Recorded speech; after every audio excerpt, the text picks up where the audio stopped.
नमस्कार दोस्तों, मेरा नाम राघव सिंह है। आपका स्वागत है हमारे चैनल मार्केट अड्डा पर। दोस्तों, आज हम बात करेंगे कि म्यूचुअल फंड कैसे लें। अगर आप पहली बार लेना चाहते हैं या ले रहे हैं तो इस वीडियो को पूरा देखें, क्योंकि इस वीडियो में मैं आपको बताऊंगा कि म्यूचुअल फंड लेने के लिए किन किन डॉक्यूमेंट्स की जरूरत पड़ेगी और क्या क्या करना पड़ेगा। दोस्तों, अगर आप हमारा चैनल सब्सक्राइब नहीं किए हैं तो प्लीज सब्सक्राइब करें और सब्सक्राइब के बगल में बेल आइकॉन है, उस पर भी क्लिक करें, जिससे आपके पास मेरी वीडियो की नोटिफिकेशन पहुंचती रहेगी और आप मेरा वीडियो आसानी से देख सकेंगे। तो दोस्तों, अगर आप नए हो और आप पहली बार म्यूचुअल फंड लेना चाहते हो तो म्यूचुअल फंड में क्या क्या डॉक्यूमेंट्स लगते हैं, सबसे पहले इसकी बात कर लेते हैं। म्यूचुअल फंड लेने के लिए दोस्तों पैन कार्ड की जरूरत पड़ती है, बैंक अकाउंट की जरूरत पड़ती है, केवाईसी की जरूरत पड़ती है। जहां पर बहुत लोग कंफ्यूज हो जाते हैं कि म्यूचुअल फंड लेने पर केवाईसी कराना होता है या नहीं। तो दोस्तों, हम आप बता दें कि म्यूचुअल फंड लेने के लिए केवाईसी कराना बहुत ज़रूरी होता है और बैंक में होना चाहिए MICR कोड और IFSC कोड और कैंसिल चेक बुक जिस पर आपका नाम लिखा हो। अगर आप म्यूचुअल फंड ले रहे हैं तो आपको केवाईसी की जरूरत पड़ती है। तो केवाईसी कैसे लेते हैं और क्या क्या डॉक्यूमेंट्स लगते हैं, यह भी जान लेते हैं। केवाईसी को केवल एक बार कराना होता है सेबी के जरिए, जो कि ब्रोकर या DP से करा सकते हैं, या अगर आपके पास डीमेट अकाउंट है तो वहां से भी आप करा सकते हैं।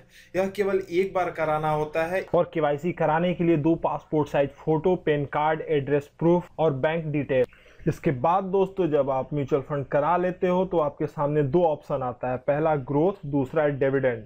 तो यहाँ पर क्या करना है, अगर आप फॉर्म में कुछ नहीं डालते हो तो डिफ़ॉल्ट ऑप्शन होता है AMC का, वो ग्रोथ ऑप्शन होता है जो कि ऑटोमेटिक चला जाता है। दोस्तों, दोनों का मतलब समझे तो ग्रोथ का सीधा सा मतलब है ग्रोथ, जो कि आपके पैसे को ग्रो करेगा, और दूसरा है डिविडेंड। इसमें आपको पैसा मिलता रहता है, yearly, half yearly, quarterly, monthly मिलता जाता है। डिविडेंड में आपका पैसा ग्रो नहीं कर पाता है क्योंकि आप इसे ईयरली या मंथली निकाल लेते हो, और हम लोग म्यूचुअल फंड में इसीलिए इन्वेस्ट करते हैं क्योंकि हमारा पैसा ग्रो हो। अब दोस्तों, सबसे बड़ा सवाल यह होता है कि हम म्यूचुअल फंड कहां से और कैसे खरीदें। म्यूचुअल फंड खरीदने के लिए पहला ऑप्शन होता है डायरेक्ट प्लान, जो कि आप AMC से ले सकते हैं आसानी से। दोस्तों, दूसरा ऑप्शन होता है इंटरमीडियरीज का, जहां से आप म्यूचुअल फंड ले सकते हैं ब्रोकर के जरिए। दोस्तों, तीसरा ऑप्शन होता है बैंक, जहां पर आप जाकर आसानी से म्यूचुअल फंड ले सकते हैं। दोस्तों, चौथा ऑप्शन होता है ऑनलाइन, यहां से भी आप जाकर आसानी से म्यूचुअल फंड ले सकते हैं घर बैठे।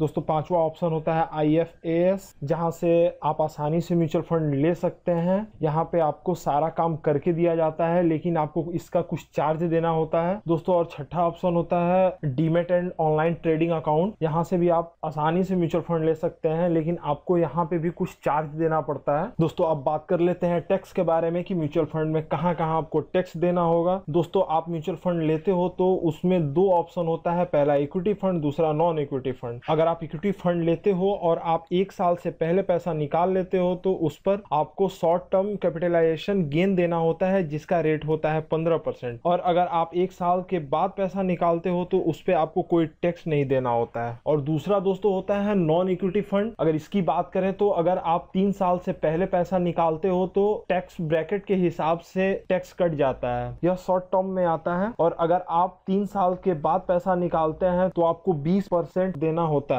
यह लॉन्ग टर्म फंड होता है। दोस्तों, यह वीडियो अच्छा लगा हो तो प्लीज लाइक करें, ऐसे ही वीडियो देखने के लिए प्लीज सब्सक्राइब करें और कमेंट करें। Thanks for watching.